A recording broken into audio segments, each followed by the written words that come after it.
Hi everyone, welcome to the South Coast Breakup Club and tonight's session on pensions and divorce.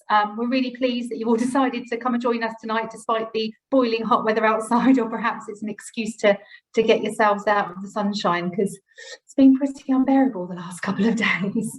I'm really pleased today. We've got a couple of really great guests. So we've got Tosh with us today. So for those that haven't attended one of our sessions before, Tosh is a divorce coach, also known as the Divorce Goddess. So in 2014, Tosh started the Divorce Goddess blog. Through her divorce and as a child of divorced parents, she chose kindness as the foundation of her divorce. She's now co-authored the #1 bestseller, Mindfulness for Challenging Times. She is a divorce life coach. Her coaching embodies a different approach to conflict and divorce, and it really empowers her clients to transform their own divorce experience calmly, confidently, and with clarity. So we'll hear from Tosh in a minute, and then followed by Tosh, we've got Ceri Griffiths joining us today. So Ceri is a lifestyle financial planner, and she is on a mission to empower women to make money work for them, achieve peace of mind, and build a financial plan for post-divorce life they will love. So she obtained a degree in maths, followed by a successful career in financial services before deciding to set up Willow Brook lifestyle financial planning so that she could ensure that women had her support and expertise on their side when they were going through a divorce. So welcome Tosh and Ceri today. Thank you so much for joining us. I think we're going to start with Tosh.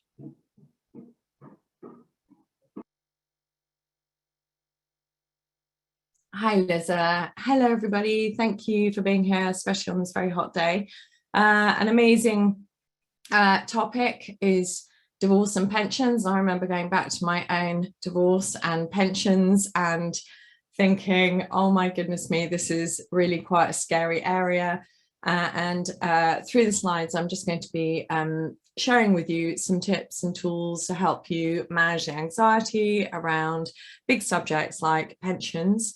What you can do to take steps forward if you're feeling blocked by your fears, and just sharing a few tools as well, and to know firstly you're not alone. I think that's the most important thing.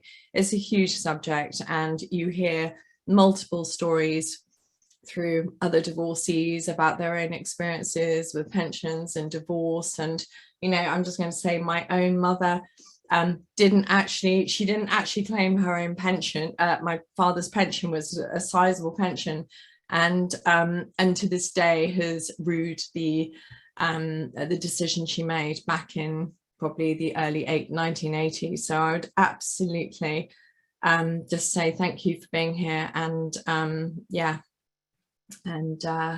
stick with it. Right, so just going to how to manage fears around pensions and divorce. There is a golden rule, which I'm going to come to later, but I just want to say to you, emotions do play a huge part, a big part in divorce, and they are governed by the divorce mind monkeys, as I call them, or the DMMs.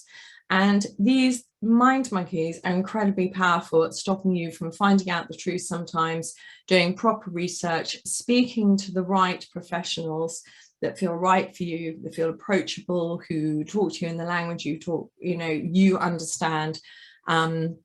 And this ultimately is all about looking after you. Now, I just want to say to you, or ask you a question: if any of you know somebody who's been divorced, and how do they come across when they talk about their divorce? You know, are they filled with anger? They feel bitterness, regret, shame, guilt, whatever it is.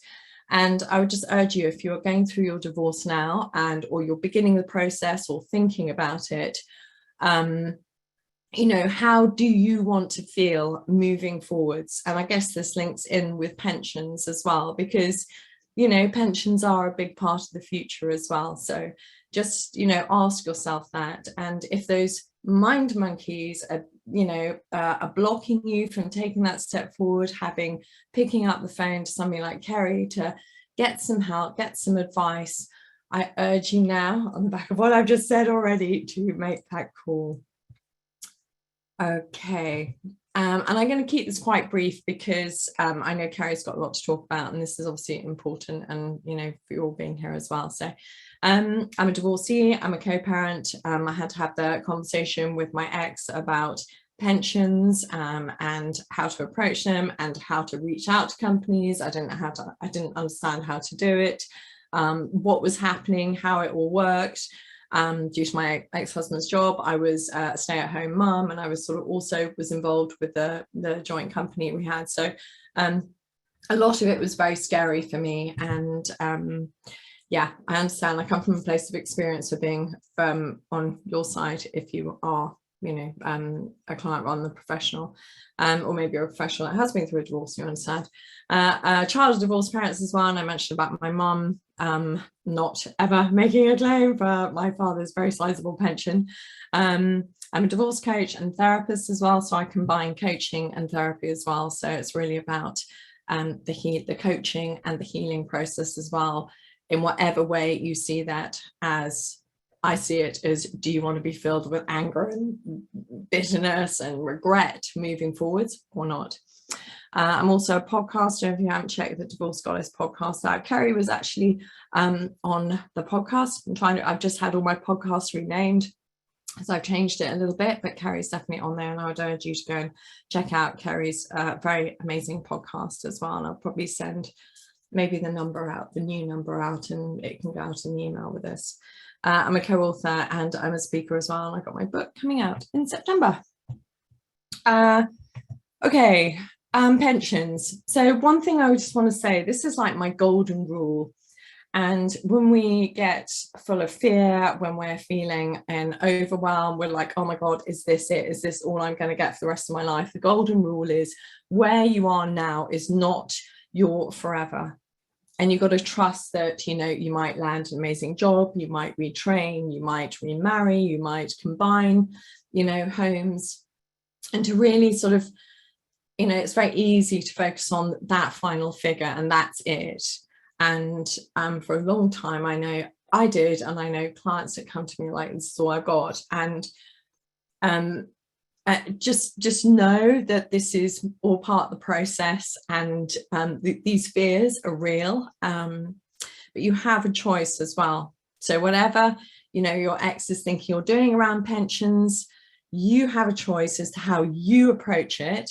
So you can either be responsive or you can be reactive. And responsive, I would urge you, as you are on this call, to go and have take professional advice, to really sort of learn about pensions as well, do some homework, and I'm sure Ceri's got lots of pointers to information that can support you through this.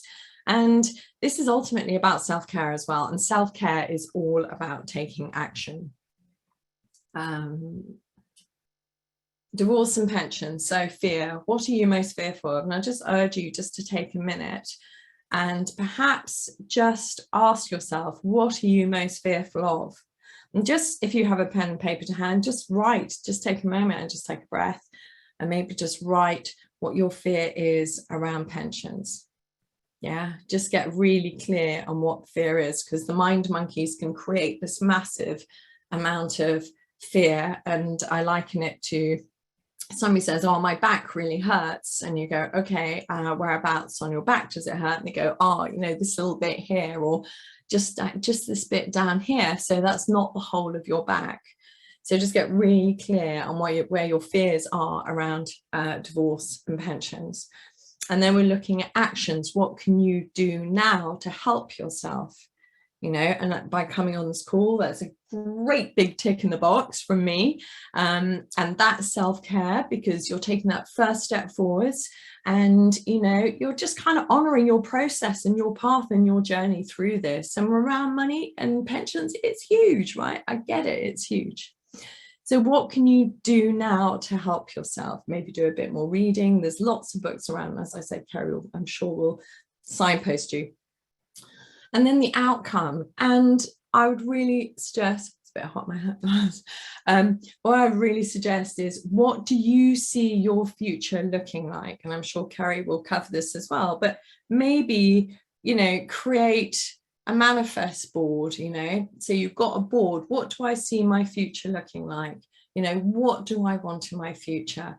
You know, do I want to be able to go on holiday? Do I want to be, and just see beyond that final figure, you know, what can I do? You know, what can I, you know, how I can utilize my pensions, and again, Ceri's, but get an idea of what you want. Don't focus on that, you know, the pension figure, that's all it is, or my settlement. Get beyond that, yeah, like open up your life. And whether you want to call it manifesting, you know, whatever you want to call it. In my world, there's lots of words for it. But, you know, really see beyond, you know, the paper, like bring it all in, like embrace all the opportunities you have. And divorce is about opportunities as well, although it doesn't feel like that sometimes. I want to talk about self-mastery. Okay, what can you do today? So when I was trained to be a mindfulness teacher, one of the things that we spoke about was the self-care, and self-care can look like having some quiet time, going for a walk, having, you know, eating well, maybe laying off the alcohol, maybe going to bed early, maybe not being on your social media so much. Self-mastery, self-care can look like that. Self-mastery is the jobs that you know that you need to do that wake you up in the morning, or in the middle of the day you think about that job and it kind of hits you in the belly, that gut punch, and you go, oh God, or maybe you feel it in your shoulders, or maybe you feel it in your head or your throat, or wherever you feel it in your body. You know, what is knocking on your door, asking you to look at what you need to look at that you're avoiding, you know, you're delaying, and feeling that feeling of stress is growing. So what can you do today?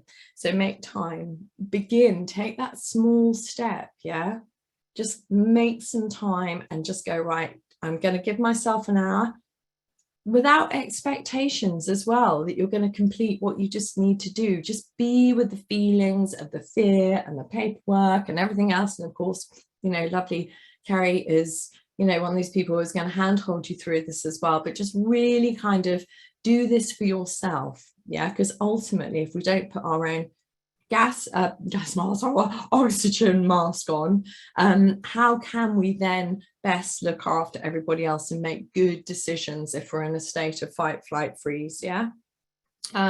Take that small step and acknowledge, if you get everything out and you do one form, even one page of a form, like, give yourself a pat on the back. This is huge. Yeah. Don't, you know, really acknowledge and just, you know, just congratulate yourself for taking this step forward, and just feel how it feels, right? So self-mastery of those jobs we know we need to do, that we dread, but when we get them done, like clearing out a cupboard or whatever we need to do, we feel really good afterwards. So just kind of feel into that. Yeah, I did it. Wow. Acknowledge it, you know, give yourself a pat on the back, you know, whatever you need to do, okay, to go forwards. Okay, so managing your fears, what can you do? What is your mindset? Yeah, you can notice when the fears are coming up for you around finance, around pensions, your future, how you're going to manage, how you're going to live. Yeah, and just come back to getting through each day. If this is what it is for the moment, just say to the mind monkeys, I'm just going to leave you where you are at the moment, because you're like creating a whole heap of stress for me. And I'm just going to do what I can do on this day and this moment. Yeah, and get used to coming out of, I talk a lot about backyards on my Instagram, and about getting out of backyards and coming back into your backyard. Daily habits. You know, if daily habits mean just checking your finances, or weekly checking your finances, make sure you know where you are. Awareness as well, just notice how you feel when you are avoiding. Yeah, when you're in avoidance mode, and we all do it. An avoidance mode, the mind monkeys want to protect us. They want to protect us from the stuff that, you know, we're fearful of, and they're like, oh my God, she's, you know, they're fearful, what can I do? I need to take her away from the fearful situation. But that gives them more power, and it takes away your power. So really try and come back, maybe just do some breathing exercises, belly breathing. And as I said, yeah, I've got lots of this stuff on my social media, so you're welcome to check it out. there. Yeah, and awareness, just be really aware, and just know that, you know, this day, when you commit to you, how do you feel at the end of it? Yeah.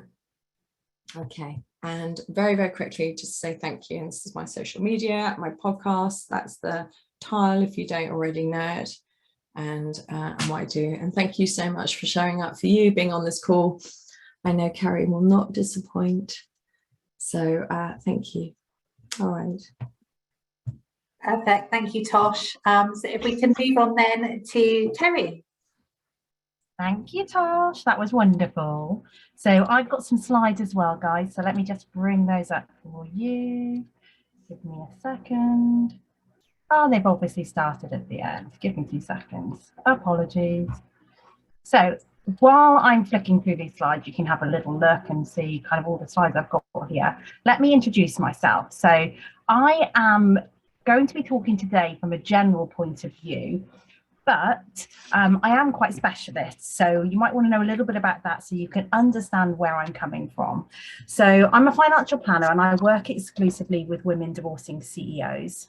I'm a chartered financial planner and I'm a fellow of the Personal Finance Institution, as well as being a financial abuse specialist and having narcissism qualifications. So you can imagine I'm quite niche in what I do. But the reason that I really enjoy what I do is because I have such clarity about what it is I'm trying to achieve. So I'm on a mission to remove financial vulnerability and disadvantage for women divorcing wealthy and powerful men. And it's my work around that and my vision of a future where it's easy and attractive for women to be money savvy that means that I have received the recognition that you're seeing here and the awards. I'm the only financial planner in the Spears 500 in the divorce section. And this just gives you an indication of kind of the work that I'm doing to kind of change things and move things forward for women who are divorcing. But what I want to say here specifically is actually I'm not just talking to women today. So I can see there are some men on here, so don't panic if you've joined and you are actually wanting some more general advice. It's not just going to be focused on women, and it's not just going to be focused on CEOs. So what are we going to talk about today?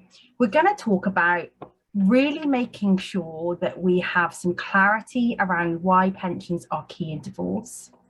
We're going to talk through the high-level key facts about pensions, and then we're going to consider some of the key factors that influence pension decisions on divorce. There is so much I could have talked about here, so there will be time for Q&A at the end. I couldn't possibly cover everything, so I pulled out the things that I think need to be little red flags in your mind so that you can access and research the further information with a bit of knowledge of what you might be looking into.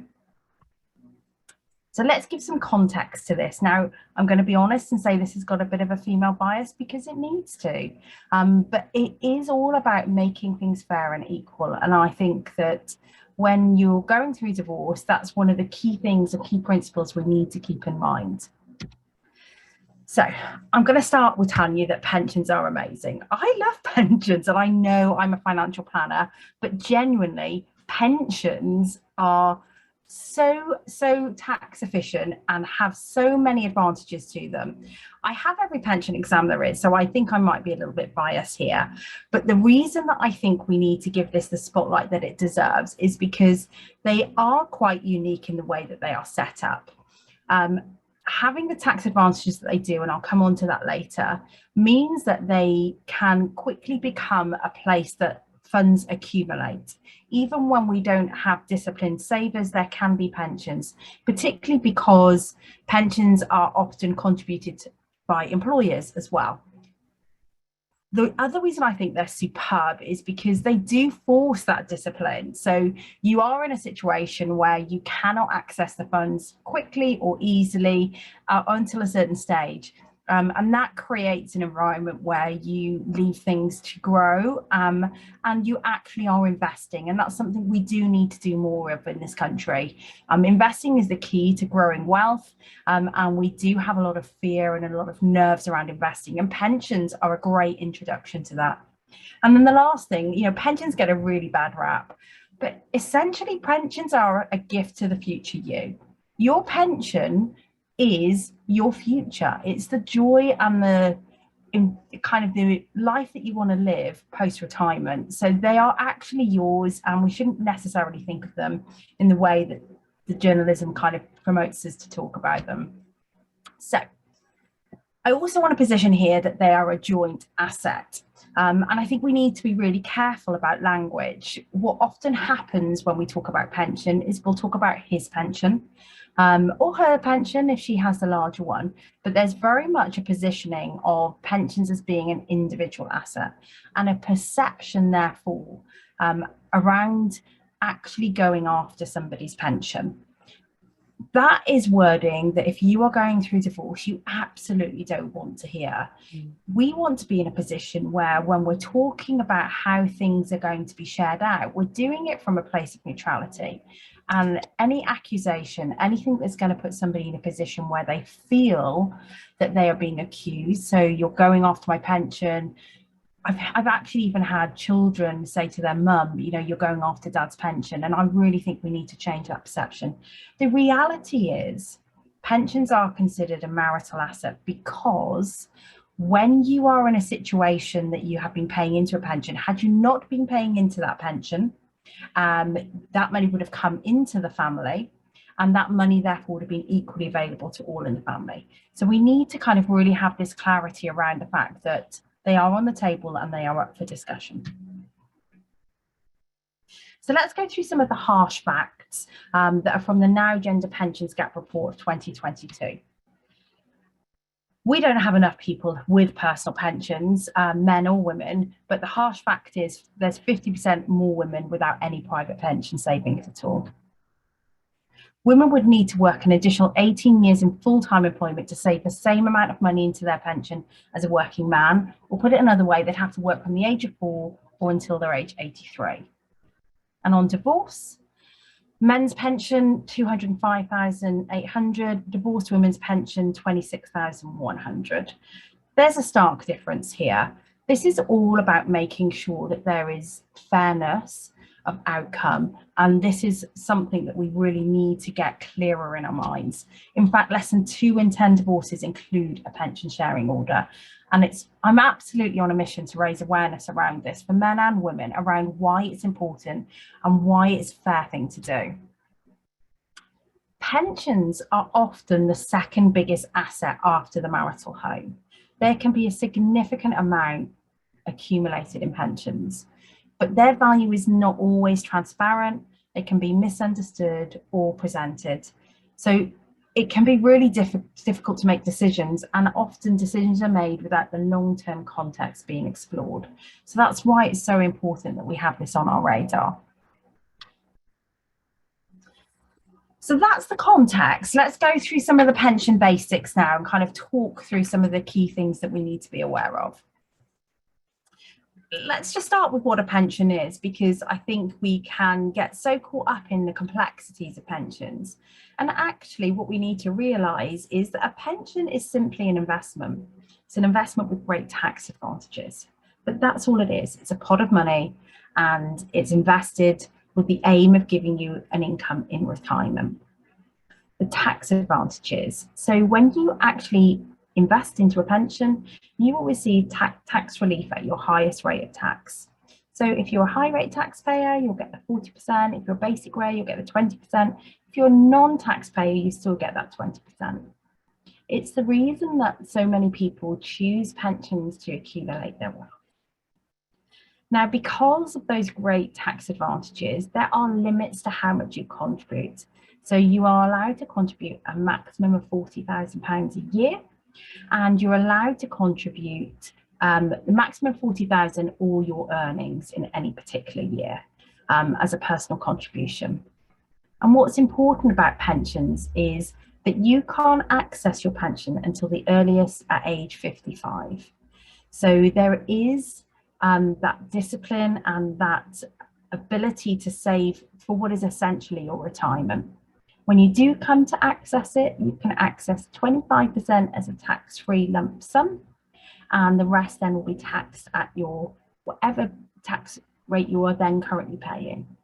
Might be that you were a higher rate taxpayer all of your life, but when you get to retirement, you're then going to switch to being a basic rate taxpayer.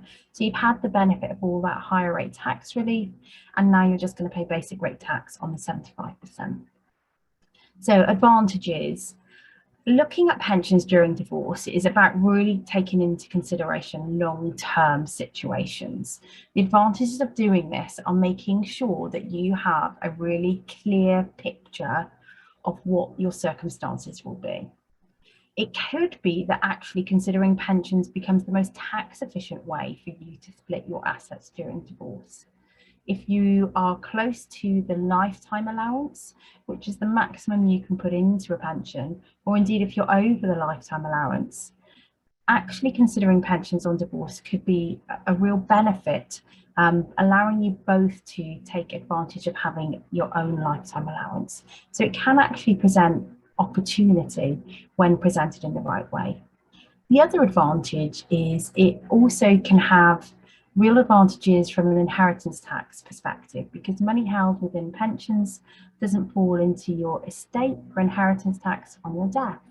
So it's also a really good consideration there when we're thinking longer term about how we're planning your estate. So we'll go through some of the main types of pensions, and we're going to start with defined contribution, which is also known as a money purchase pension. With this type of pension, you know how much you're paying in, but you don't know how much you will get back. It's the most like an investment of all the pensions. It's the most familiar from that sense. There's no guarantees with it. And at retirement, you don't get a set income. You can either purchase an annuity or go into drawdown. So purchasing an annuity means that you would take your money at retirement, give it to a provider, an annuity provider, and in return, they would give you a fixed amount of income for life. Or, as is more popular these days, drawdown, you would, at retirement, work out how much you're going to take from your pension on a monthly basis. You would leave it invested and then gradually draw down that pension until you have spent it all. With the annuity, you've got the guarantees, and with the drawdown, you don't. But with the annuity, you have given up your pot of money, and with the drawdown, you still have access to it. So that's defined contribution. And then we have defined benefit pensions, also known as final salary. And these are calculated as a fraction of your salary, normally a 40th, a 60th, or an 80th scheme. And with these ones, you know how much you will get in retirement.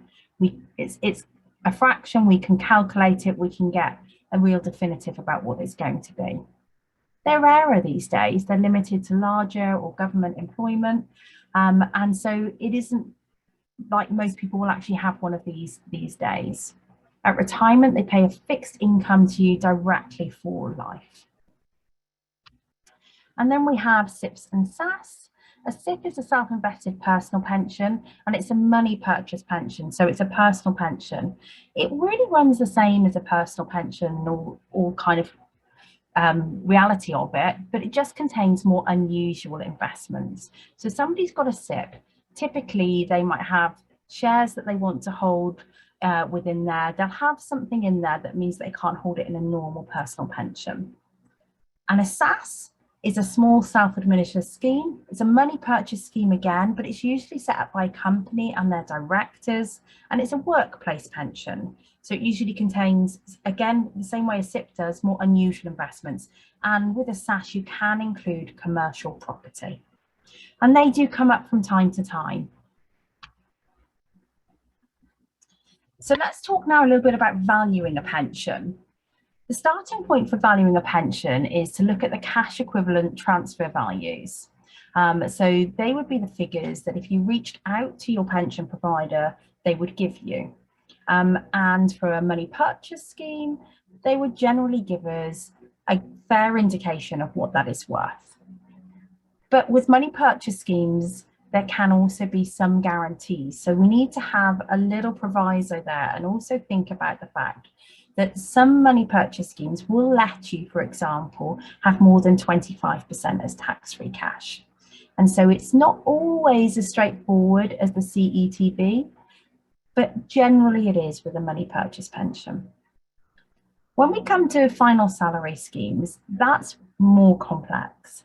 And the value that we receive when we first request a valuation is not likely to give us a fair assessment of the true value of that pension when we're thinking about how much income it could give us in retirement in comparison to a money purchase scheme. And that presents a difficulty that I'm going to come on to later on. So all hail the PAG report, which was done as a result of this difficulty. It's the Pension Advice Guidance Report, and its aim is a clear good practice guide for family judges, lawyers and pension experts. It was in 2019, a multidisciplinary team got together and really considered how we approach the pensions arena in a way that was going to be fair for all, and that was going to make it a more transparent and more cohesive approach. And I'm going to come back to that when I talk about actuaries. We, as a starting point when we're exploring pensions, need to get some initial information. It could well be that that information needs supplementing, but our starting point is to complete something called a Form P, which we use for money purchase and final salary schemes, and also to complete a BR19 and BR20, which give us an indication of state pensions. Those forms, the initial front pages of them are quite straightforward, and your personal details around the type of pension that you believe you have and policy numbers. The complexity of these forms is what they send back. So it gets sent away with a list of the details that we need, and it's what comes back that can seem quite complex. Actually sending it off, I would just encourage you, is not that complex. Once you sit down and you study that, maybe a quick call with your solicitor or with your financial advisor might help if you're a little bit stuck, but you'll probably get through those forms quite straightforwardly. And ultimately, what we're really looking for is a quality of income in retirement. That's our gauge and that's our measure of what we're aiming for. And the way that we're going to be able to establish that in the vast majority of cases is by using an actuary.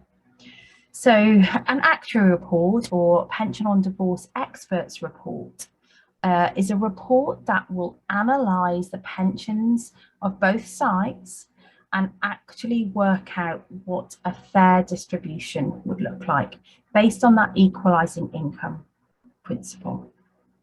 You generally need one where you have anything that is not just a money purchase pension scheme. So if you have a final salary scheme, you're pretty much definitely going to need one.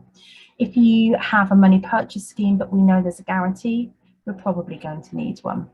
When figures are over 100K per pension scheme, we're probably going to need one. And what they do is help us understand how things should be split. They are generally produced by an actuary. Technically, they're called a POD report, so it should have said POD reports there. But the vast majority of the time, they are completed by an actuary because of the complexity of the calculations involved. The costs are typically £1,500 to around £2,000, and they typically take 8 to 12 weeks, depending on how busy the particular actuary is. How this generally works is during your divorce, your solicitors and your partner's solicitors will decide that they need to have one of these reports, and typically one side will suggest 3 actuaries, the other side will pick an actuary from those, and one is instructed from that list then. And in terms of the output that comes through, they send a report through that gives us some clarity about how we split those pensions to be fair. They talk through, bear with me, I'm just going to check on my next slide. Yeah, they talk through how we could split pensions in a variety of different ways. So before I go into that, I'm just going to talk you through how pensions can be split. So pensions can be split essentially in 3 different ways. The first way, which is not that common, is earmarking or attachment orders. In this way, what would happen is your pension, if you are the pension holder and you're giving it to your wife, your pension stays yours and you stay in control of that pension, and your wife just has an order that says part of that will become hers when retirement start. The advantage of it is it's straightforward, but the disadvantage is the control remains with one person. If they choose to disinvest, if they choose to invest unwisely, if they choose to stop making contributions, etc., all of that control remains with the person who holds the pension. And for that reason, they're not very common. Then we have pension sharing, and you saw earlier on my slides around 2 in 10 divorces end up with a pension sharing order. A pension sharing order is where you are awarded part of your partner's pension, or you give part of your pension to your partner, and they are then able to invest that in a way that they find appropriate, or they can remain with the current pension provider in some circumstances and keep it sitting there. That is actually not that often available, but it can happen. So with pension sharing, there is more control, and that money is to be used for retirement. Then we have offsetting, and this is where there is a decision made about you wanting to keep some other assets, or you wanting to give some other assets in exchange for pension. So if we were offsetting, the pension would remain intact, but instead you would take something else of equal value, or your share would be of equal value. And this is where the actuary report is key. It is incredibly difficult to calculate what is equal when you're comparing pensions with other assets, because of the taxation of them, because of the way that they are invested and they grow, and how long it's going to take to get your hands on them. It's not as simple as simply looking at the CET value and offsetting that against other assets. So that's one of the things that we rely on the actuaries to do. They will tell us a specific offsetting figure. They will also tell us within that report a specific pension sharing figure. How they will typically lay it out is they will have been instructed to give calculations based on certain retirement ages. They'll do the research and they will highlight if there's other retirement ages that should have been considered. And they will tell us how much each party should get of the total pensions in order for them to have an equal income in retirement. And they'll express that as a percentage. You should have 39%, you should have 61%, and that would give you equal incomes in retirement. So let's move on and talk about long-term considerations now. We often get asked about long-term considerations because we are trying to make a decision right now for the rest of our lives, and that can be tricky. So when we're trying to make that decision, it's important that we've thought about all the factors that could play into it. And the main one that tends to come up is home versus pension, particularly if it's a woman who is my client. And they tend to be in a position where they really are trying to weigh up the pros and cons of doing this. So my advice is you need to make this decision from an informed place. What you need to know is your outgoings and your incomings if you stay, and your average maintenance costs. Those figures are essential in you being able to weigh up the costs of staying versus the benefits of staying. What's really interesting in my experience with my clients is that there is often a shift that comes, a tipping point that comes during divorce, where the passion for keeping the home can shift. The reality of understanding that the cost could mean a sacrifice in a lifestyle that's meaningful to you, that you're not going to be able to do some things that you actually want to or are important to you. But also the reality of actually continuing a life in a property that you shared with your ex. And often memories and fresh starts are really, really important. And there comes a point where that can shift into focus, and it's important to keep that in mind before you make a firm decision there. Children are often put at the forefront of this decision. The stability for those children to be able to continue in education, near their friends, stay in the property when there's so much going on. Tosh will tell you a little bit more about this, I'm sure, when we finish, having been through that herself and so many of her clients. Children are incredibly adaptive.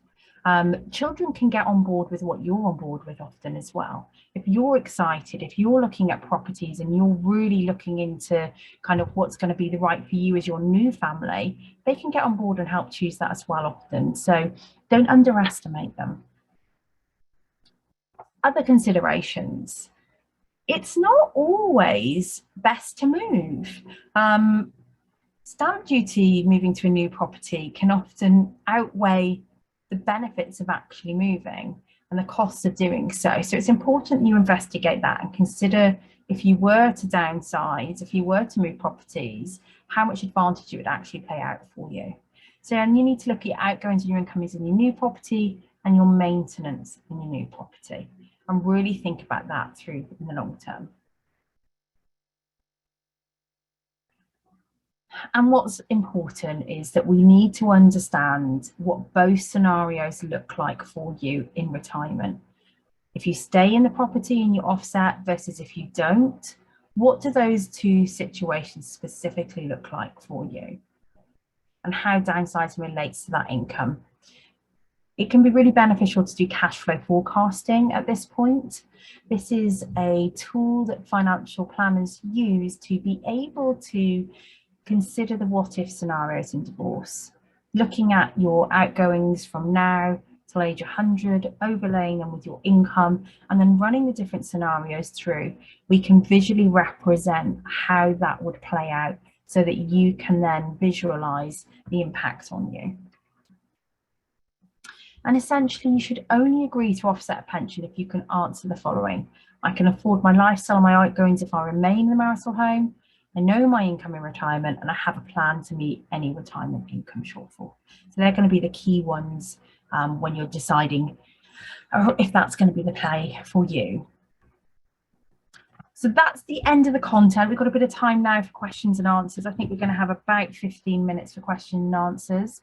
I just want to tell you about some other resources there for you. So here's my YouTube channel. I've got on there 5-minute videos that talk about money and divorce principally, but I also then have 20 to 25-minute videos with other divorce professionals. So both Lisa and Tosh have been on there, and it's just a really good first starting point if you're trying to deepen your knowledge at this point. I also have a scorecard. It's the Wealth and Divorce scorecard, and it can help you sense check and benchmark if you're doing all you could financially to prepare for divorcing a wealthy man. And massive user of Instagram and LinkedIn. Instagram specifically, loads of hints and tips on a daily basis, so it's always useful to follow me along on there. And then I also have a 10-point checklist, and if you go on my Instagram, it's just on my bio. You can download it. You don't have to put your name and address. It's not one of those spam things. It's just literally a 10-point checklist to consider for things that might be useful. I've got a podcast. If you haven't guessed, I'm a feminist, and so this is talking a little bit about my podcast. So it's my passion project. It's a little bit aside to this, but there's some really interesting content on there around breaking the bias in divorce. And then lastly, my contact details. So we'll go to Q&A. Perfect. Thanks, Ceri. I thought perhaps we could start with the email that we received in before the session today. So we had a couple of questions that were sent in beforehand. So if we run through those, so if I read them out, Ceri, because I think the first two were for you to hopefully answer, and then I think the third one was for me. So we'll start with, what are the key things I should know about teachers' pensions? Okay, so teachers' pensions are final salary. So you should know that the value you get back needs to be investigated a little bit. And you're probably going to need an actual report to do that. You should know that actually, depending on when you join that teacher's pension scheme, that there are different retirement ages. So there needs to be some thought and some consideration to when you might likely retire, because that would really influence what came back in the report, and depending when you joined that scheme as well. If I'm being honest, the actuaries are amazing, and they will pull out key and pertinent information if it hasn't been uncovered. You know, they will say, for example, this pension scheme has a normal retirement age of 60, and there's no benefit to you waiting because you don't get an uplift in pension if you wait. For example, they will say that kind of thing. Perfect. Next one then was what may be within the scope of instruction to a POD, so pension on divorce expert, and what are the pros and cons? Okay, so you normally have a discussion with your legal team. People often think it's your financial advisor. It's actually your legal team who will write that letter to the POD typically, but they might consult with your financial advisor. We're looking at primarily what age you're looking to retire, what age would be a reasonable age for us to be setting this report to. We'd be thinking about, or your legal team would be thinking about, whether there's any rationale for some assets not being included, which they term ring fencing, and that might become a consideration depending on your kind of situation. And we'd also then be thinking about primarily the outcome that we want from the report. So we want to see the offsetting, we want to see the sharing, etc. Yeah, we tend to, it's about narrowing that retirement age, isn't it, sometimes, and deciding at which point you're going to do. And sometimes it's also really helpful to leave it a bit open as well, and say to the actuary, who is the expert in these circumstances, these are the ages that we're thinking about, but actually if there is a benefit to another age, please let us know. And I love that, because they are the expert and they are impartial, and they will look at it and go, this is what mathematically makes sense. And that's, the narrower the criteria, the better. What is really disheartening is when you get a report back and there's like 20 different scenarios and you almost don't get the clarity because you still don't know which one to move ahead with. But really the ideal is that they come back and say, this is how it should work. Yeah, perfect. So the last one then on the email was what options are available if a party is failing to comply with the first directions appointment order by not responding to the POD or failing to provide information requested.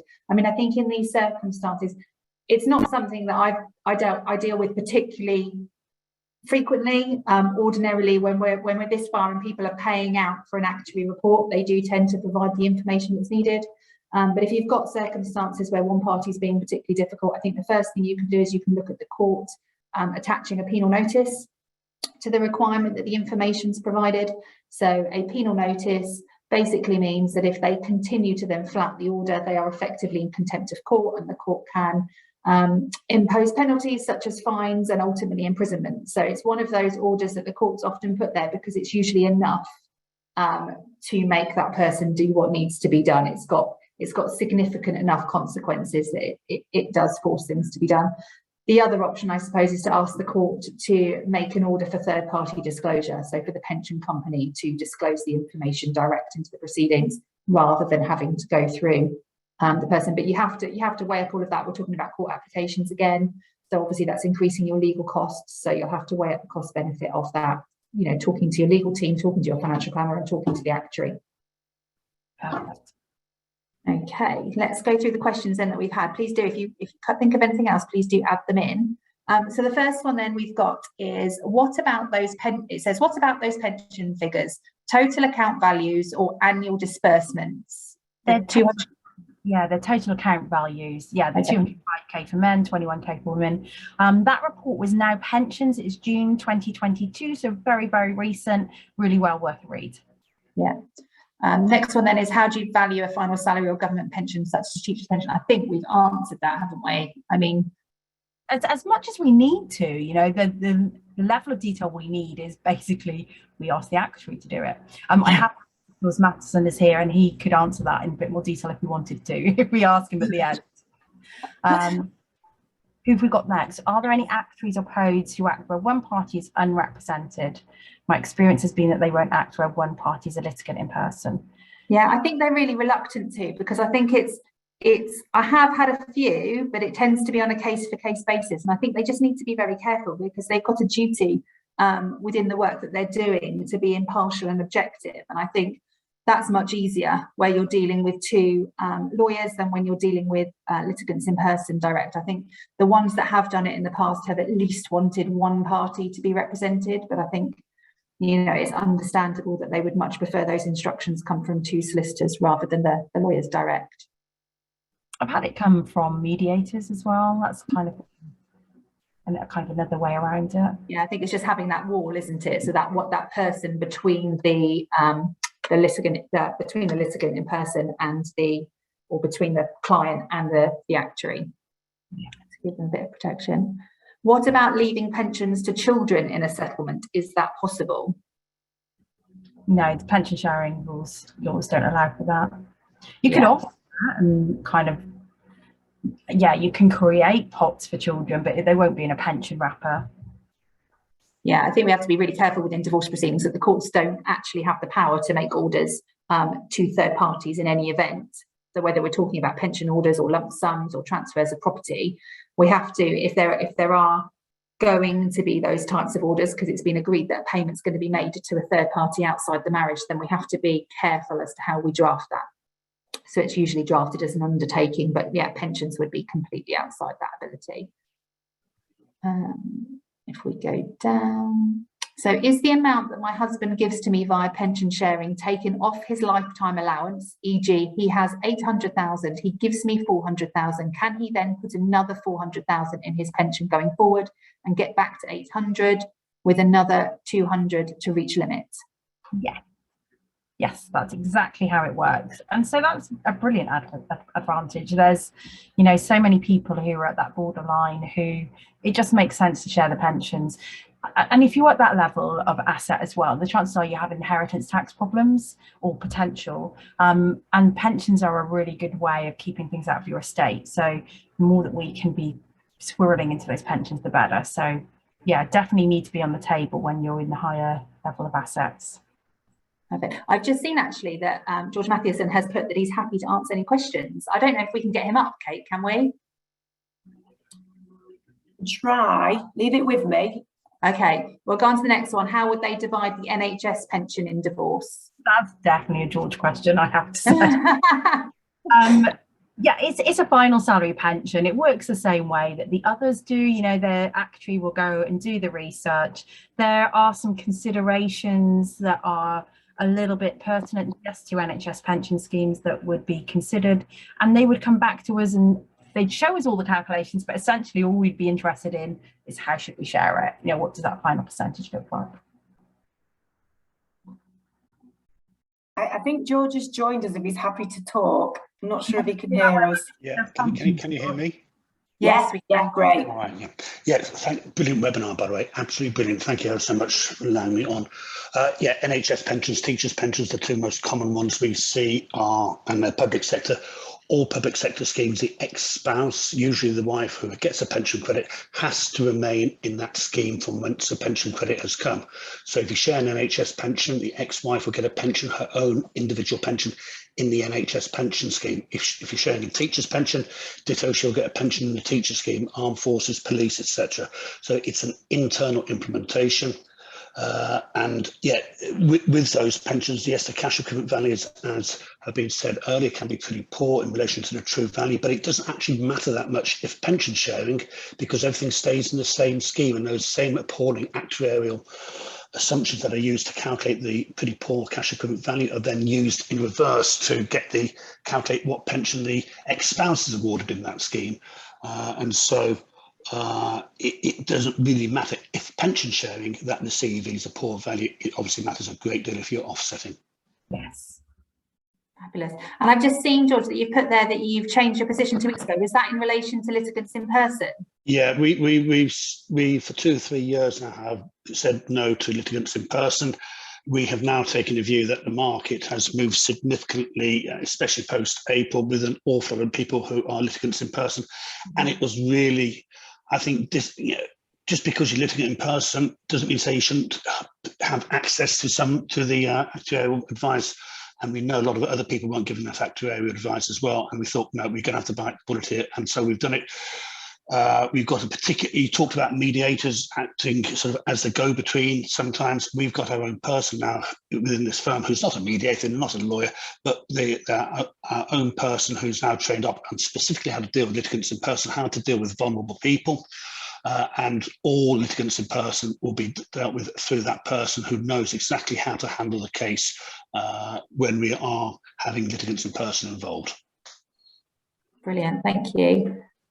Sorry, I don't want to hijack your seminar, so I will shut up and leave you to get on me, because it's that's really helpful. There is actually one more question here for you, George, if you don't mind answering it. So it says, how does indexing work in pensions and valuations? Indexing, are we talking about here about how the pensions increase in retirement, or is that what we're getting at here?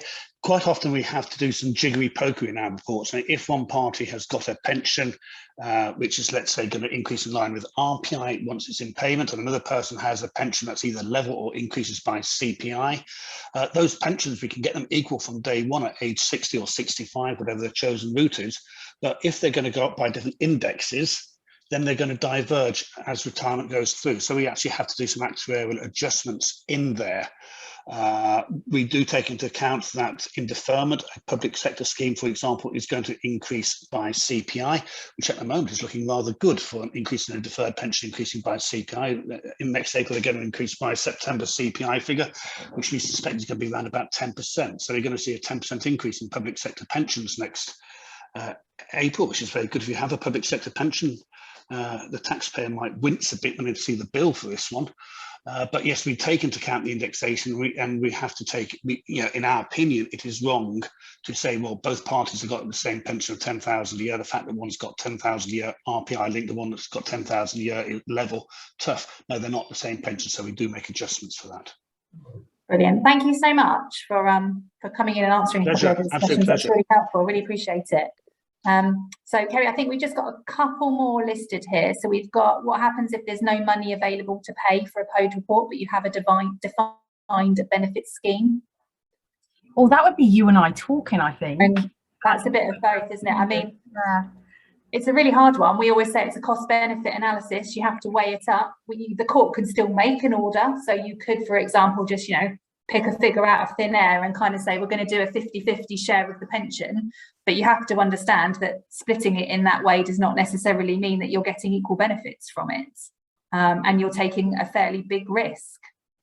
And actually, we would probably look at how much was in those pensions, and if it was nominal, what the other assets were. We'd be kind of thinking about kind of how that might impact their overall needs. If we're talking they've got millions and millions, and this is a really small proportion, well, they probably can pay for a POD report in that instance anyway. So there'd be a lot of factors, and your financial advisor and your lawyer probably talk about it quite some length. But yeah, it's catch-22, isn't it? Because you're probably the people who need it the most. Yeah. Next question then was, will a pension that ended before the marriage be taken into account in a divorce as it wasn't a marital asset? So we don't have an automatic removal of premarital contributions in England. I think Scotland has a slightly different system, so they do take that out. But certainly the England and Wales courts, we can take into account premarital pensions. That will be a question for the judge if you can't agree. And if there's a dispute about whether or not that should be taken into account, then often we will have to ask the actuary to do two calculations. One removing the premarital wealth, and then one leaving it in. And ultimately, as I say, it will then be to put that to the judge and ask the judge what the judge feels is fair in those circumstances. I think for the vast majority of people these days, we're looking at meeting needs, and to meet income needs in retirement, ordinarily you would need to take into account the pre and the post-marital pension accruals. So I do appreciate that for some people that can feel very unfair. But the courts will be looking at meeting needs, and often it's not possible to do that if we start whittling down the pension pots that are available. Is the pension sharing all about value at divorce, or does the fact the husband keeps paying in and adding to the pension get taken into account? It's kind of the same answer, isn't it? Kind of the same. It depends if, do you agree? It's kind of a legal question more than anything. Yeah, I mean, the only thing I would say is that often the values that we look at are the values at the time that we're dealing with the negotiations. So that may be that even though you've separated, particularly if you separated fairly recently, then any ongoing contributions will tend to be taken into account. If you had separated quite a long time ago, so 5-10 years ago, and now you're coming to do it, then again, it's an argument that you can put forward post-separation accrual. But it will come down to meeting needs and whether or not you can do that by removing that from the pot. I think that's it. So I would just like to say a huge thank you to Tosh Ceri, and also surprise guest George for all the information that they've given to everybody today.